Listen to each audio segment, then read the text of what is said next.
내가 왜 저성과자냐, 그런 거에 대한 확인, 그런 걸 요구할 수 있는데, 이때 대부분 회사에서는 보여주지 않으세요. 그냥 저성과자야 라고 이제 말을 하는데, 이런 경우에 대해서 안녕하세요. 근로자의 자신감을 올리는 노무 채널 권자감의 신정욱 노무사입니다. 최근에 저성과자 관련 문의가 다시 늘어나고 있어요. 그러니까 회사 상황이 여러 가지 동기에 의해서 저성과자를 좀 내보내고 인원을 감축하는 논의인데요. 자, 가장 많은 질문이, 저성과자는 사실 회사가 일방적으로 통보를 하게 되잖아요. 그러면 저성과자 선정되면 임금이 삭감이 되거나 이제 권고사직이 진행되는데, 이거 회사에서 말하는 대로 따라야 하나요? 네, 회사마다 다양한 내부 규정들을 갖고 계세요. 이런 걸 미리 아시려면 회사 취업 규칙은 법적으로 오픈되게 돼 있거든요. 온라인상에 올라 있거나 여러 가지 그런 그 사내 게시판이라든가 뭐 오프라인이든 취업 규칙은 반드시 오픈되게 돼 있어요. 거기 보시면 저성과자 관리에 관한 조항을 찾으시거나, 아니면 저성과자 관리 규정이 따로 있는 회사도 있습니다. 그것을 열람을 하시고 찾아보시면 어떻게 되는지 아실 수가 있는데, 대표적인 예로 일단은 연봉이 삭감되는 경우가 가장 대표적이죠.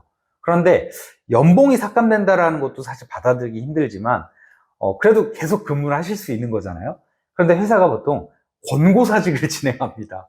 아니면 그 중간 단계에서 일단 저성과자니까 교육 대상에 들어갑니다. 그럼 여러분들이 하던 일을 갑자기 멈추거나, 아니면 하던 일을 하면서 뭐 일주일에 또는 하루에 몇 시간씩 교육을 받으러 가셔야 돼요.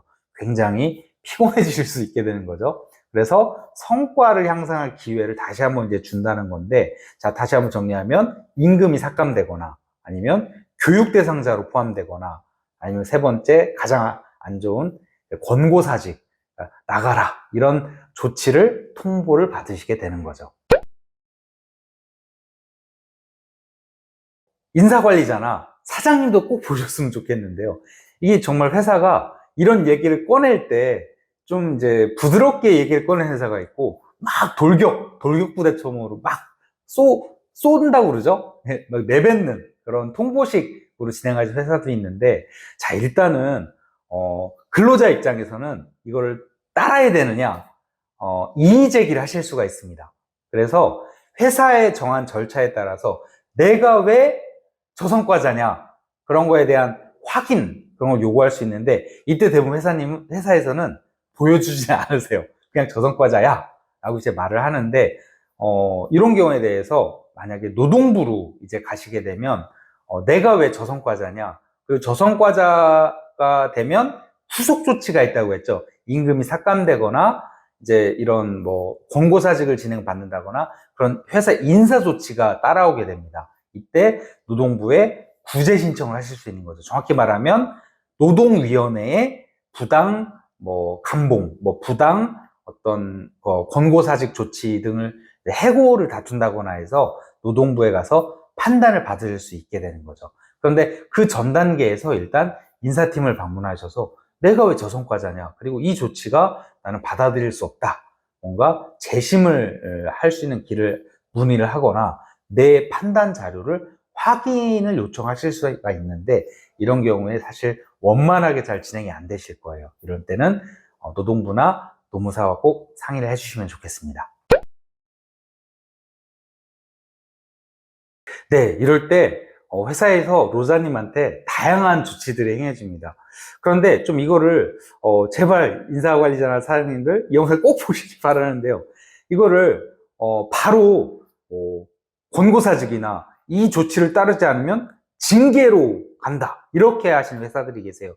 그거는 사실 조금 경우를 좀 따져보긴 해야 되는데, 원래는 당연히 거부할 수 있죠. 거부할 수 있는데, 문제는 아까 처음에 뭐라고 말씀드렸죠?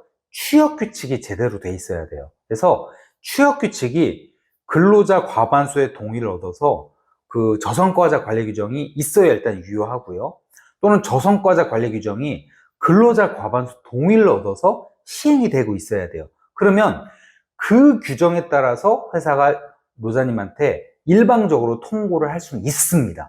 그런데 과반수 동의를 받은 적도 없고 그런 규정도 없다라고 하면 여러분들은 그 처분에 따르지 않고 반발을 하실 수 있는 거고 노동부로 가서 구제 신청을 하실 수 있게 되는 거죠. 네, 있습니다. 아까 말씀드렸듯이 저성과자는 일단 취업규칙이 또는 저성과자 관리 규정을 근로자 과반수 동의를 얻어서 도입 시행을 해야 되는 게 가장 중요한 첫 번째고요. 그 다음 두 번째, 자, 로자님이 반발하는 게 뭡니까? 내가 왜 저성과자야? 라고. 즉 저성과자의 판단 기준이 명확해야 되는 거죠.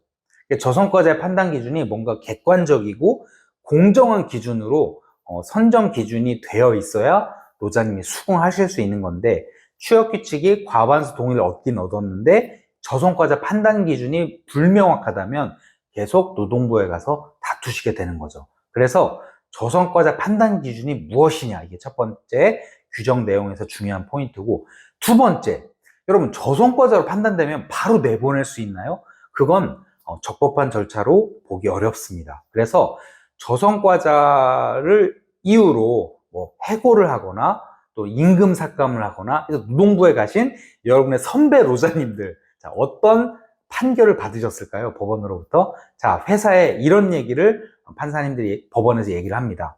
자, 저성과자로 판단한 것까지는 좋았는데 기회를 주라는 거예요. 그래서 회사의 저성과자들은 반드시 다시 도전할 수 있는 기회를 줘야 돼요. 그리고 교육을 시키고 재평가를 할 수 있는 기회가 있어야 됩니다. 그래서 재평가를 받았는데 다시 저성과자다, 이럴 때는 회사가 아까 말씀드린 임금을 삭감한다든가 권고사직을 간다든가 이런 것들이 이제 도입이 될 수 있는 거죠. 네, 조금 회사에서는 민감할 수 있는 사안이라는 거 알고 있습니다. 그렇지만 이 저성과자가 이미 많이 회사에서 시행하고 있고 노동부에서 많이 다퉈지고 있어요. 그래서 노자님이나 이 시청을 하고 계신 사장님께서는 방금 핵심 내용들을 짧게 말씀드렸는데요. 반드시 전문가와 상의를 하셔서 저성과자 제도를 도입하실 수는 있습니다. 그러나 적법하게 맞게 도입하셔서 서로 불편하지 않도록 되셨으면 좋겠습니다. 자, 구독과 좋아요, 알림 설정 부탁드리면서 오늘 여기서 인사드리겠습니다.